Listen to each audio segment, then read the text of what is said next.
Many people see the Belvedere Guest House on the Cherry Grove bayfront, but few know why or when it was put there. With its ornamental white facade and towering domed roof, the house is certainly a unique sight among the unobtrusive homes strewn along the island's coast. And that's only the distant view. Upon entering the home, it becomes even more of an anachronism. Two sculptured white lions stand at each side of a gray iron gate at the home's front entrance. Beyond this gate, one will find a scattering of artistry in the front yard, including several ornate fountains.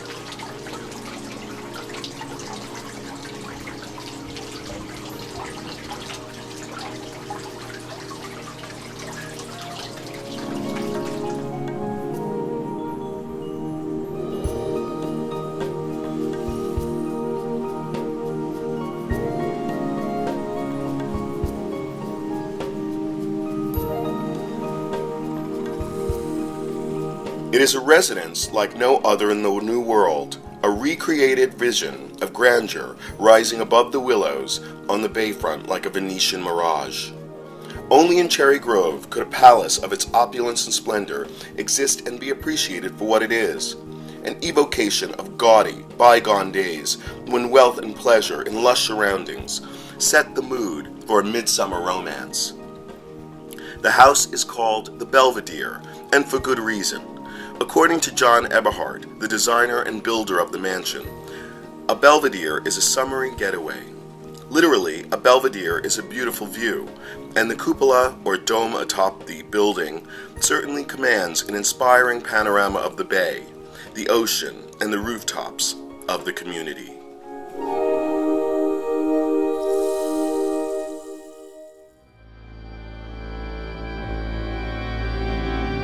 John died in March of 2014.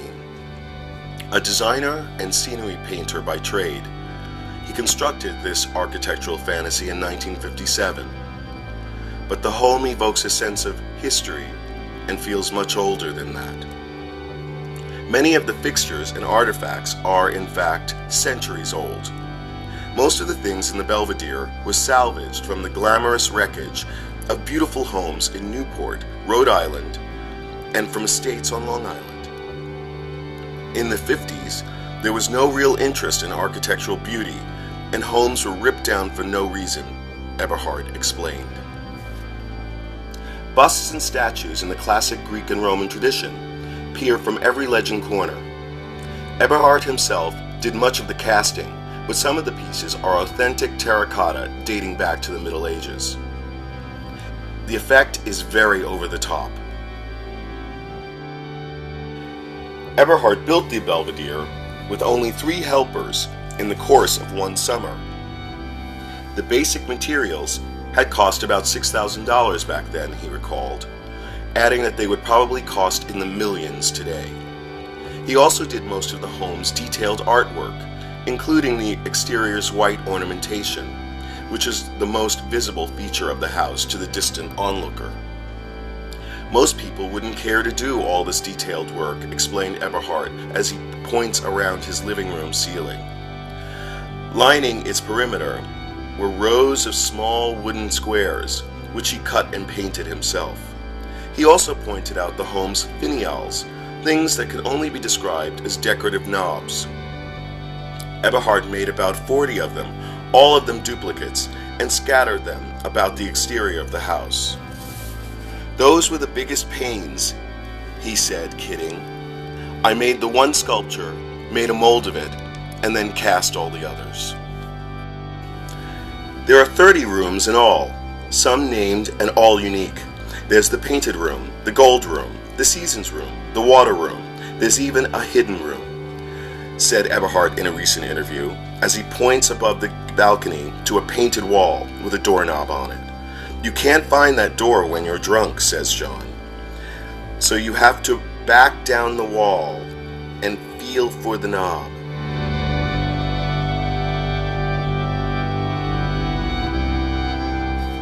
The premises are formal, civilized, and tastefully landscaped. Water maidens of stone surround the pool, and large pots of petunias overflow their brim. The property goes right to the edge of the bay, and in years past, Eberhardt has thrown spectacular parties.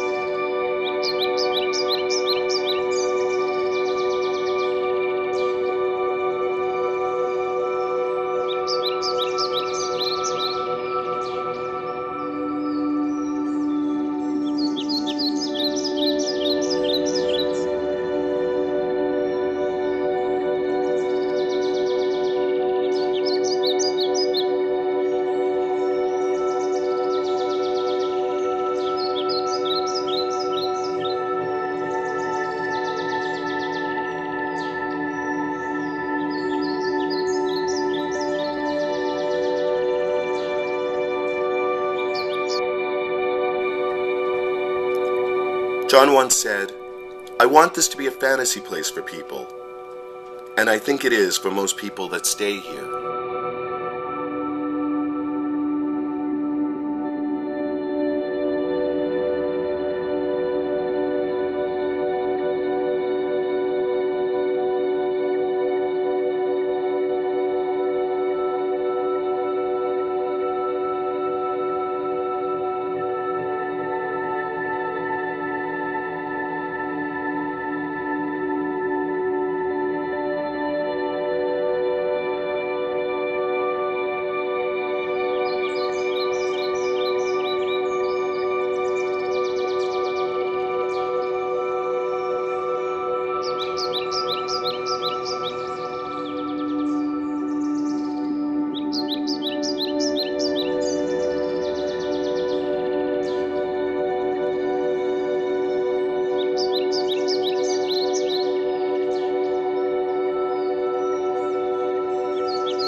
The hotel is now owned and occupied by Craig Eberhardt, John's adopted son, and his partner, Julian Dorselian.